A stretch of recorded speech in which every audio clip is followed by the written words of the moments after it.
مشہور یہ امریکہ سے ہمارے ایک دوست نے ٹیکسٹ کے ذریعے یہ سوال پوچھا تھا۔ وہ کہتے ہیں کہ کیا ولیمے سے قبل ازدواجی تعلقات کا قائم ہونا ضروری ہے؟ دراصل اس بارے میں جو فقہاء کی رائے ہے وہ یہ ہے کہ ولیمے کے لیے خلوت صحیحہ کا میسر آنا ضروری ہے،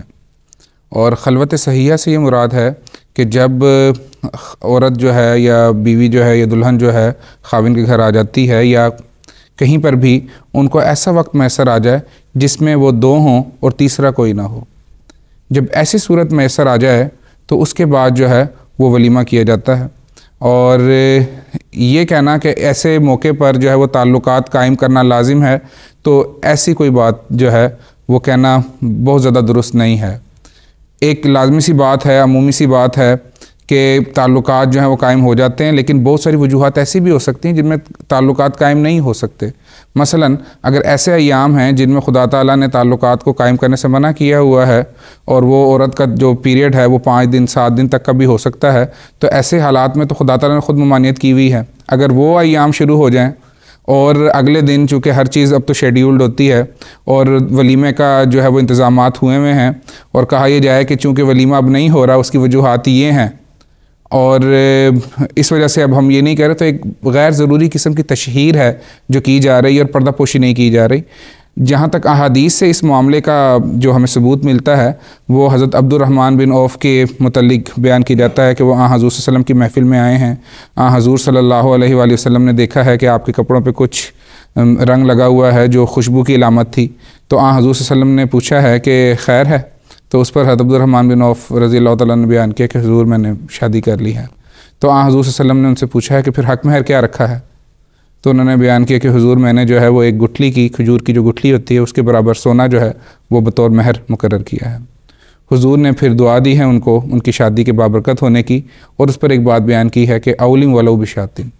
کہ تم جو ہے وہ ولیمہ کرو، خواہ ایک بکری کا جو بچہ ہے یا بکری جو ہے اس کی قربانی کر کے لوگوں کو بلا کر دعوت کر لو۔ تو اس میں جو چند باتیں ہمیں نظر آتی ہیں، وہاں پہ حضور صلی اللہ علیہ وسلم نے کہیں یہ نہیں کہا کہ پہلے تعلقات قائم کرنا اور اس کے بعد جو ہے وہ ان سے یہ پوچھا ہو یا ان سے یہ اس بات کو اس بات سے مشروط کیا ہو کہ تعلقات لازمی قائم کرو اور پھر یہ جو ولیمے کی رسم ادا کرو۔ ولیمہ دراصل عربی زبان میں کہتے ہی دعوت کو ہیں، اور دراصل یہ ایک اعلان کی قسم ہے۔ جس طرح سے نکاح سے اعلان مقصود ہوتا ہے کہ سارے معاشرے کو پتہ چل جائے کہ یہ لوگ جو ہیں وہ ایک ساتھ رہ رہے ہیں، ولیمہ بھی گویا کہ اس اعلان کی مزید توثیق کرتا ہے۔ وہ لوگ جنہوں نے یہ اعلان نہیں سنا ہوتا، نہیں آ سکتے، ان کو مدعو کیا جاتا ہے کہ اس کھانے کی دعوت میں شامل ہو، اور حضور صلی اللہ علیہ وسلم نے اس دعوت میں شامل ہونے کے لیے جن کو دعوت دی جائے، اور یہ بھی فرمایا ہے کہ غریب اور امیر کی کوئی تخصیص نہ ہو، ان کو اس دعوت میں آنا چاہیے۔ تو گویا کہ ایک اعلان ہے جس کی مزید صورت جو ہے وہ خدا تعالیٰ نے جو بیان کی ہے، اور اس کے ذریعے سے اصل میں تو عورتوں کی دلجوئی کرنا مقصود ہے کہ ایک گھر میں ایک نیا مہمان آیا ہے، ایک گھر کا نیا فرد جو ہے وہ گھر کے اندر گھر کی فیملی میں شامل ہوا ہے، تو گویا کہ اس کا ایک استقبال ہے جو اس کی دلجوئی کے لیے کیا جا رہا ہے۔ بعض لوگوں نے اس بارے میں بہت زیادہ جو ہے وہ شدت اختیار کی ہوئی ہے، اور یہاں تک کہنا شروع کر دیا کہ اگر تعلقات قائم نہ ہوں تو گویا کہ جو ہے وہ ولیمہ نہیں ہوتا اور دوبارہ ولیمہ کرنا چاہیے۔ اس قسم کی نہ تو ہمیں حدیث میں کوئی بات نظر آتی ہے کہ صلی اللہ علیہ وسلم نے یہ بیان کیا ہو کہ اگر تعلقات قائم کر لیے گئے ہیں تو پھر ہی ولیمہ ہوگا، اگر نہیں کیے گئے اور ولیمہ ہو گیا ہے تو اس صورت میں جو پہلا ولیمہ ہے وہ ساقط ہو جائے گا اور دوبارہ ولیمہ کرنا پڑے گا۔ تو ایسی ہمیں شریعت سے کوئی مثال ملتی نہیں ہے، اور نہ ہی اس بات پر اتنا زیادہ جو ہے وہ شدت پسندی اختیار کرنی چاہیے۔ اور جو ذکر ہمیں ملتا ہے